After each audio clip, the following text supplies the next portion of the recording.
রাজা গোপাল ভাঁড়।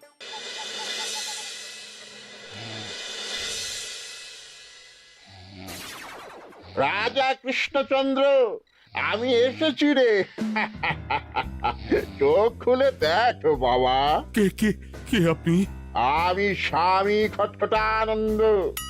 আমি জানতে পেরেছি তোর মনে সুখ নেই, তাই তো সেই সুদূর হিমালয় থেকে ছুটে এলাম।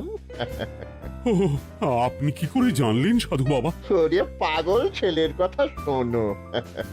সন্তানের মনের কথা যদি জানতেই না পারি, তাহলে কিসের তপস্যা আর কিসের ধ্যান?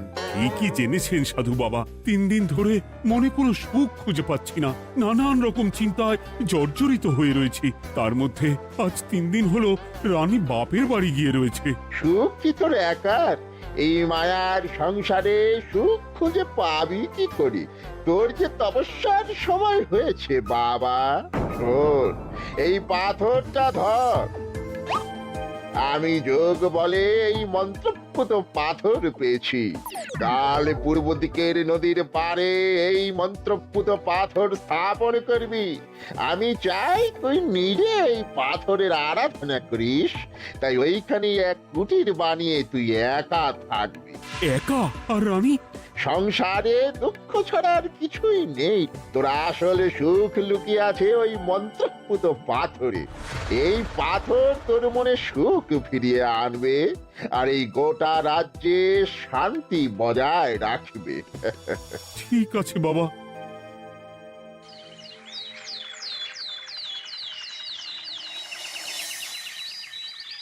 জয় বাবা খটখটানন্দের জয়। কি তার জ্যোতি, কি তার ব্যক্তিত্ব, আহ, কি তার কণ্ঠস্বর! এই মন্ত্রপুত পাথর আমার এবং এই রাজ্যের সকলে সুখ শান্তি ফিরিয়ে আনবে। আজ থেকে আমি সাধু বাবার পরামর্শ মতন এখানেই থাকবো। তোমাদের যার যা যা বক্তব্য আমাকে এখানে এসেই বলবে। কোনো চিন্তা করবেন না মহারাজ, আমি সব সামলে নেব। আপনি নিষ্ঠা সহকারে সাধু বাবার আদেশ পালন করুন।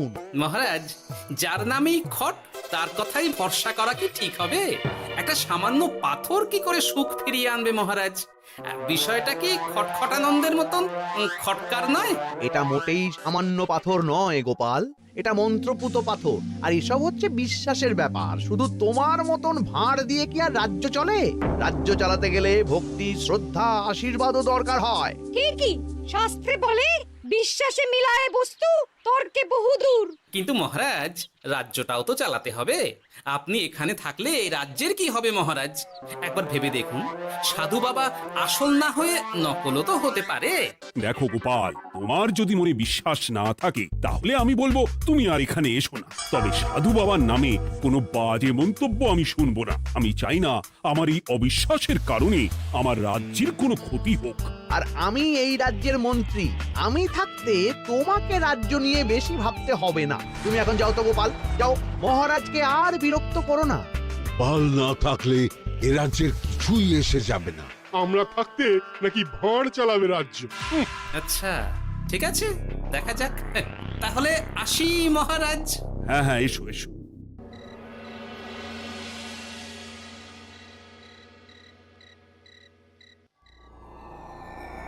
মহারাজ, রানী, তুমি ফিরে এসেছো? এ আমি কি শুনছি মহারাজ? আপনি নাকি প্রাসাদে ফিরবেন না ঠিক করেছেন? হ্যাঁ রানী, তুমি ঠিকই শুনেছো। আমি আর প্রাসাদে ফিরবো না। আমি এখানে থেকে ওই মন্ত্রপুত পাথরের আরাধনা করব। কে না কে এসে আপনাকে বলল আর আপনি প্রাসাদ ছেড়ে এই কুটিরে থাকবেন? আপনার শরীর খারাপ করবে মহারাজ, আপনি ফিরে চলুন। কে না কে নয় রানী, স্বামী খটখটানন্দ খুব বড় সাধু। উনি যোগ বলে আমার দুঃখের কথা জানতে পেরে সেই হিমালয় থেকে ছুটে এসেছেন আমাকে ওই পাথর দিতে। তুমি আমায় ফিরতে জোর করো না রানী। আর আপনার রাজ্য, আপনার প্রজারা, তাদের কি হবে মহারাজ? সে নিয়ে তুমি ভেবো না রানী, আমি এখানে বসেই মন্ত্রীকে দিয়ে সবটা সামলে নেব। তাহলে আমিও আপনার সাথে এখানে থাকবো। আপনাকে ছাড়া আমি প্রাসাদে ফিরবো না। তা হয় না রানী, সাধু বাবা আমাকে একা থাকতে বলেছেন। এসব ধ্যান যোগ আরাধনা একা করতে হয়। গোপাল সবটা জানে মহারাজ? আহ, আমার সামনেও নাম করবে না রানী। গোপালের কত বড় সাহস তুমি ভাবো একবার। ও বলে সাধু বাবা ভণ্ডও হতে পারে। আমার তখন ইচ্ছা করছিল ওর মাথার যে কটা চুল আছে সেটাও ছিঁড়ে নিতে। না না, আমি আর গোপালের মুখ দেখতে চাই না। আপনি উত্তেজিত হবেন না মহারাজ, আপনি বিশ্রাম করুন, আমি আবার কাল আসবো।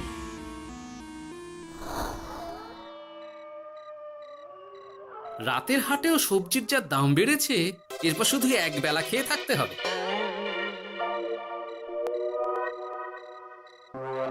কি হে ভোলা, বাড়ি না গিয়ে এখানে বসে আছো কেন? দুঃখের কথা কি আর বলবো তোমায় গোপাল দাদা।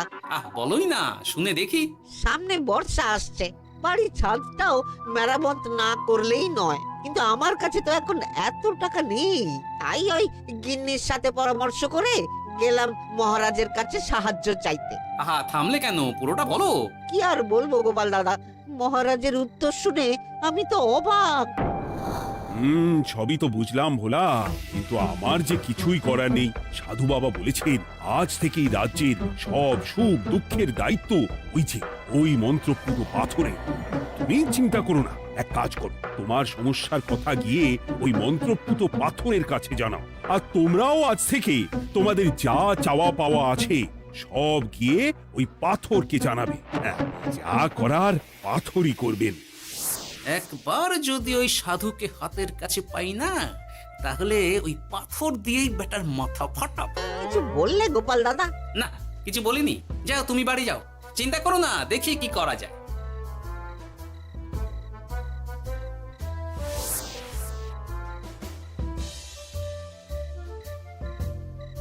কি ব্যাপার, এত রাতে বটা ঘটা মন্ত্রীর বাড়িতে কি করছিল?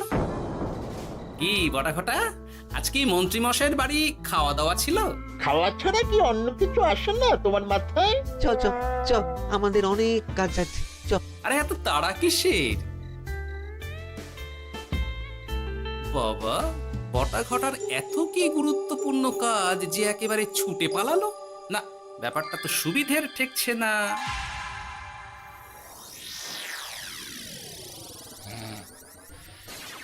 রাজা কৃষ্ণচন্দ্র, ওঠ বাবা, আমি এসেছি। সাধু বাবা, আপনি এসেছেন? কেমন আছিস বাবা? ভালো আছি বাবা, তবে মনে এখনো পুরোপুরি সুখ খুঁজে পাইনি। সুখ কি তোর একার? কি করে সুখ পাবি বাবা? এখনো তো তুই তোর সব আসক্তি থেকে মুক্ত হতে পারিসনি। আর কি কি করতে হবে আমায় বলে দিন বাবা। একটা কাজ বলবো, করতে পারবি? বলুন বাবা, আপনি যা বলবেন আমি তাই করব। এই রাজপাট তুই ছেড়ে দে, এসব থেকে নিজেকে মুক্ত করে তুই তোর সাধনায় মন দে, দেখবি তার ফল তুই পাবি। কিন্তু তাহলে রাজ্যের কি হবে? কে দেখবে সাধু বাবা? কেন, তোর মন্ত্রী, ওর থেকে ভালো লোক তুই আর পাবি না। ওই হচ্ছে তোর আসল শুভাকাঙ্ক্ষী, আমি যোগ বলে জানতে পেরেছি। আচ্ছা, তাই হবে। আর ওই গোপালটাকে যদি পারেন একটু সাহায্য করবেন বাবা। ওই তুচ্ছ গোপালকে নিয়ে তুই চিন্তিত হোস না, ওরে বুড়ি মন্ত্রী মশাই ফাটাবে। তুই যা, ঘুমো।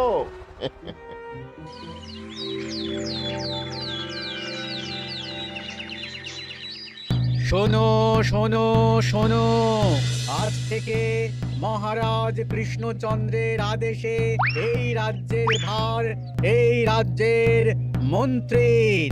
আর মহারাজ নিজে তার কুটিরে নিরিবিলিতে থাকতে চাইছেন। উনি চান না কেউ ওনাকে বিরক্ত করুক।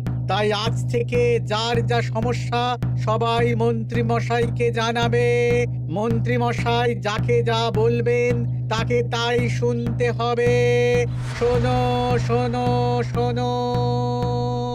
না, মহারাজকে থামাতেই হবে, না হলে বড় বিপদ হয়ে যাবে।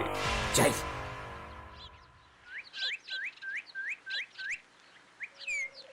মহারাজ, এই ভুল আপনি করবেন না। মন্ত্রীর হাতে রাজ্যের ভার দিলে রাজ্যের সর্বনাশ হবে মহারাজ। দেখো গোপাল, আমি যেটা করেছি সেটা ঠিক বুঝেই করেছি। আমার সিদ্ধান্ত আর বদলাবে না, আর এই বিষয় নিয়ে আমি তোমার সাথে কথাই বলতে চাই না। মহারাজ, গ্রামবাসীরা আপনার এই সিদ্ধান্ত খুশি মনে মেনে নেয়নি। সবার কথা একবার ভেবে তারপর সিদ্ধান্ত নিন মহারাজ। একজন বাইরের লোকের কথায় কোনো সিদ্ধান্ত নেবেন না দয়া করে। গোপাল, তুমি যদি সাধু বাবার সিদ্ধান্তে প্রশ্ন তোলার চেষ্টা করো, তাহলে আমি বাধ্য হব মন্ত্রীকে বলে এই রাজ্য থেকে তোমায় বিতাড়িত করতে। একজন সেই হিমালয় থেকে আমাদের উপকার করতে এলো, আর তুমি তার বিরুদ্ধেই কথা বলছো। ছি ছি গোপাল, ছি। মজা, কি মজা! শুধু মুদ্রা, শুধু মোহর, যেদিকে তাকাবো শুধু সোনার মোহর আর সোনার মোহর। তুমি কি পাগল হয়ে গেলে? এখনো হয়নি গিন্নি, তবে এবার সত্যি সত্যি হয়ে যাব। এত সোনার মোহর একসাথে হাতে পেলে কেউ কি সুস্থ থাকতে পারে? আর বেশি দিন বাকি নেই যখন কৃষ্ণনগরের কোষাগারের মালিক হব আমি। আর মহারাজ, মহারাজকে ছেড়ে দেবেন? চিন্তা নেই, মহারাজ কিছুই করতে পারবেন না। তিনি এখন সাধু বাবার আদেশে পাথরের আরাধনায় ব্যস্ত। আর প্রহরীরা, তারা কিছু বলবে না? প্রহরীরা তো এখন আমার গোলাম। মন্ত্রীমশাই, মন্ত্রীমশাই, আমরা এসেছি। ওই তো ওরা চলে এসেছে। ওরা কি করবে? ওরাই তো কোষাগার লুট করতে আমায় সাহায্য করবে। রাজকোষাগার হবে শুধু আমার, আমার, আমার।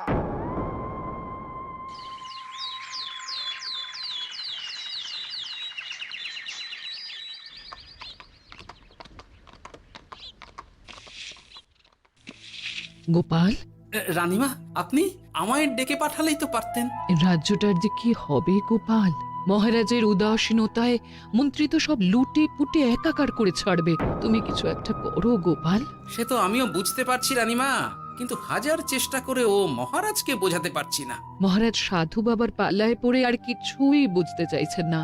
এই রাজ্য আর মহারাজকে একমাত্র রক্ষা করতে পারবে তুমি গোপাল। কিছু একটা করো। কি হয়েছে? তোমরা হট্টগোল করছো কেন? তুমি আর একটা বিহিত করো গোপাল দাদা, আমরা তো আর থাকতে পারছি না। তুমি এর এক বিহিত করো গোপাল। আচ্ছা, কি হয়েছে বলবে তো? মন্ত্রী মশাই সবার কাছ থেকে অগ্রিম কর চেয়েছে। সে প্রহরী পাঠিয়ে সবার বাড়ি বাড়ি বলে এসেছে দুদিনের মধ্যে অগ্রিম কর না দিলে সবাইকে ধরে কারাগারে ভরে দেবে। একে তো আমরা কোনো সাহায্য পাচ্ছি না, তার উপর আবার এই জুলুম কি করে মেনে নেব বলো তো গোপাল দাদা? আমাদের বাঁচাও গোপাল দাদা, আমাদের বাঁচাও, না হলে এই মন্ত্রীর জুলুমে আমরা সবাই মারা যাব। হ্যাঁ গোপাল, তুমি পারবে। কিছু একটা করো গোপাল, এই রাজ্যটাকে বাঁচাও। না, আর নয়, এবার এর একটা বিহিত করতেই হবে। শোনো, তোমরা সব নিজের নিজের বাড়ি যাও, আমি দেখছি কি করা যায়। মন্ত্রী দুদিনের মধ্যে কর চাইছে কেন? ওর আসল উদ্দেশ্য কি? না, বিষয়টার খোঁজ নিতে হচ্ছে। পুটি, এই পুটি। গোপাল দাদু, তুমি? শোন, একটা কাজ আছে বুঝলি, বটা ঘটার উপর নজর রাখতে হবে। পারবি তো? হ্যাঁ হ্যাঁ দাদু, এটা আর কি এমন কাজ? এই তোর হাতে ওটা কি রে? ও এটা পুতুল, বাবা এনে দিয়েছে। পাথরটা খুব চেনা চেনা লাগছে, কোথায় যেন দেখেছি। কোথায়? রে, সাধু বাবার দেওয়া পাথর। আর এটা একই পাথর মনে হচ্ছে। এই তোর বাবা এটা কোথায় পেয়েছে রে? তা তো জানি না, তবে শুনেছি পাশের গ্রামে। বাহ, পাথরগুলো দেখতে তো খুব সুন্দর। এই সব পাথর তোমার? আজ্ঞে হ্যাঁ, আমি এই পাথরের মূর্তি বানাই। এই পাথর কি তুমি বিক্রি করো? না না, শুধু পাথর তো বিক্রি করি না। এটা কি? ও, ওটা আমি আমার সব পাথরের একটা চিহ্ন দিয়ে রাখি। এতে বোঝা যায় যে এই পাথরের মূর্তি আমার তৈরি। বাহ, চমৎকার কাজ করেছো। তোমাকে যে কি বলে ধন্যবাদ দেব তুমি জানো না। কৃষ্ণনগরের কত বড় উপকার তুমি করলে। গোপাল দাদু, ও গোপাল দাদু, গোপাল দাদু, গোপাল দাদু। কি ব্যাপার, এত সকাল সকাল? ভালো খবর এনেছিস মনে হচ্ছে। শুধু ভালো নয় দাদু, একেবারে গরম খবর। দাদু, রহস্য আমরা ফাঁস করে ফেলেছি দাদু। বলিস কি রে? শুনি শুনি। কাল রাতে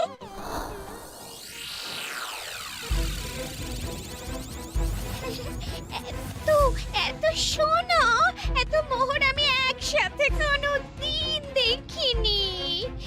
ও এইসব আমাদের? হ্যাঁ গিন্নি, হ্যাঁ, এই সব আমাদের, সব। ওরে বাবা, আমার তো বিশ্বাসই হচ্ছে না, ভাবলেই গায়ে কাঁটা দিচ্ছে। রে বটা, আজ সাধু সেজে মহারাজের কাছে গেছিলি? হ্যাঁ, মহারাজ তো আজ প্রায় পা ছুঁয়ে প্রণাম করতে যাচ্ছিলেন, ওই কোনো মতে ঠেকিয়েছি। বলেছি প্রণাম নেওয়া আমার গুরুর বারণ আছে। আর আমি তো আজ এমন ধোঁয়া দিয়েছি যে মহারাজ একেবারে কেসে কেসে অস্থির। আর মাত্র 2 দিন, এই 2 দিন খেলাটা চালিয়ে যেতে পারলেই কেল্লা ফতে। আচ্ছা, এবার আমার কাছে পুরো বিষয়টা পরিষ্কার হলো। বাহ, তোরা দারুণ কাজ করেছিস রে। এবার শুধু আজ রাতে প্রমাণটা পেলেই হয়ে যাবে।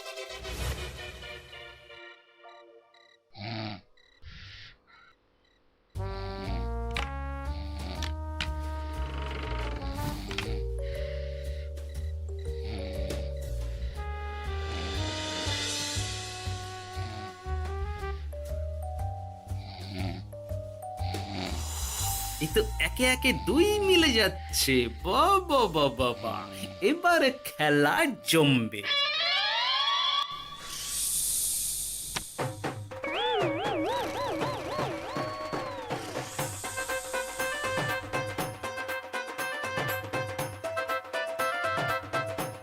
এই ঘটা ঘটা রে, এই ঘরে এত ধোঁয়া এলো কি করে রে?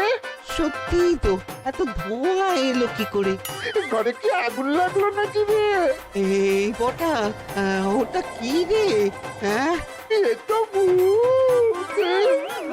আমরা তো কিছু করিনি। আমরা কিছু করিনি, বিশ্বাস করো ভূত দাদা, আমরা কিছুই করিনি। তোরা আমাদের পূর্বপুরুষের প্রস্তর খণ্ড নিয়ে এসেছিস, তোদের এত বড় সাহস! আজ আমরা তোদের ঘাড় মটকাবো। আমরা কোনো খণ্ডমণ্ড নিইনি ভূত দাদা। এই কথা, তুই কি ওনাদের কোনো খণ্ড এনেছিস? না না না না না, আমি তো অমন কিছু আনিনি। আমার মনে হয় ওই আপনাদের কোথাও একটা ভুল হচ্ছে। মহারাজকে ওই পাথর তোরা কোথা থেকে এনে দিয়েছিস? ওটাই আমাদের প্রস্তর খণ্ড, আমাদের 5 পুরুষের সম্পত্তি। ওটা তো আমরা পাশের গ্রামে এক মূর্তি কারিগরের থেকে চুরি করে এনেছি। আপনারা যান না, যান, ওই কারিগরের কাছে ওরকম অনেক পাথর আছে। আমাদের ওটাই চাই। ও বাবা, উনি আবার কে? আমাদের দাদু, তৃতীয় পুরুষ। ও দাদু, এই চুরি ভূত দাদু, ওটা আনতে গেলে না মন্ত্রীমশাই আমাদের খুব মারবে। খা, ওদের মুন্ডু চিবিয়ে খা। না না, ওরকম করবেন না দাদু ভূত, তাতে আমাদের খুব লাগবে। তাহলে বল, মন্ত্রীর আসল উদ্দেশ্য কি? 2 দিন পর ও কি করবে? 2 দিন পরে মন্ত্রীমশাই কোষাগার লুট করে এই রাজ্য থেকে পালাবেন। এবার এবার আমাদের ছেড়ে দিন দাদু ভূত। তোদের ছাড়তে পারি একটাই শর্তে। বলুন বলুন।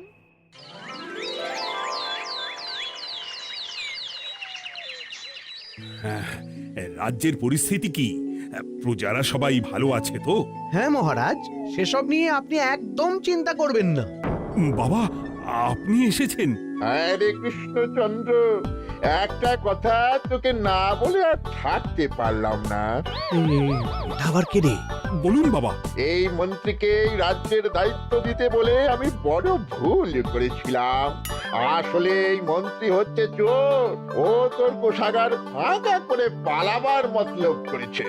কি বলছেন বাবা? মন্ত্রী, উনি যা বলছেন সব সত্যি? না না মহারাজ, এই বটা কি হচ্ছে কি? বটা? তো তুমি সাধু বাবাকে বটা বলে ডাকছো কেন? আমি বলি কি বাবা, এই মন্ত্রীকে তুই শুলে দে। বটা, তুই থামবি? আমার খেয়ে আমায় ছুরি মারা? ওর কথা আপনি বিশ্বাস করবেন না মহারাজ, ও সাধু নয়, ও ভণ্ড। মানেটা কি? মন্ত্রীমশাই ঠিকই বলছেন মহারাজ। ও সাধু নয়, ও কৃষ্ণনগরের বটা, এসব আপনার আদরের মন্ত্রীর কাজ মহারাজ। মন্ত্রী আপনার রাজ্য লুট করার মতলব করেছে, তাই বটাকে সাধু সাজিয়ে আপনার মন জয় করে প্রথমে আপনাকে প্রাসাদ থেকে তাড়িয়েছে, তারপর রাজ্যপাট নিজের হাতে নিয়ে কোষাগার হাতিয়েছে। আর এই পাথর কিসের গোপাল? পাথর? পাথর এই কারিগরের মহারাজ। উনি পাশের গ্রামে এই পাথর দিয়ে মূর্তি গড়েন। মন্ত্রী বটাকে দিয়ে এই পাথর চুরি করিয়েছে।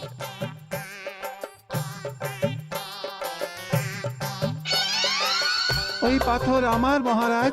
আমি তোমায় ছাড়বো না মন্ত্রী, তোমায় আমি শুলে দেব। প্রহরী, প্রহরী! কেউ আসবে না মহারাজ। প্রহরীরা এখন আমার কথা ছাড়া আর কারোর কথা শুনবে না। আমি এখন আপনাদের সামনে দিয়ে আপনার কোষাগার নিয়ে চলে যাব, আর আপনারা শুধু দাঁড়িয়ে দাঁড়িয়ে দেখবেন। রে ন্যাপলা পুঁটি গুলটে, মন্ত্রীকে বেঁধে ফেল। এত সোজা নয় গোপাল, দেখবে? প্রহরী, প্রহরী! চেঁচান চেঁচান, আরো জোরে চেঁচান, কিন্তু ফল হবে না। আপনার প্রহরীরা সব গ্রামবাসীর হাতে বন্দী। আমায় ছেড়ে দিন মহারাজ, আমার ভুল হয়ে গেছে। এমন ভুল আমি আর করবো না মহারাজ, আমায় ছেড়ে দিন। ছেড়ে দেব? তোমার ব্যবস্থা আমি করছি। কিন্তু গোপাল, আমার মনের সুখের কি হবে? আমি কি আর সুখী হতে পারবো না? কেন পারবেন না মহারাজ? রাজার আসল সুখ তো তার প্রজার সুখে। একদম ঠিক কথা বলেছে গোপাল। প্রজার সুখেই রাজার সুখ। ঠিক গোপাল, ঠিক। তুমি না থাকলে যে আমার কি হতো? জয় গোপালের জয়! জয় গোপালের জয়।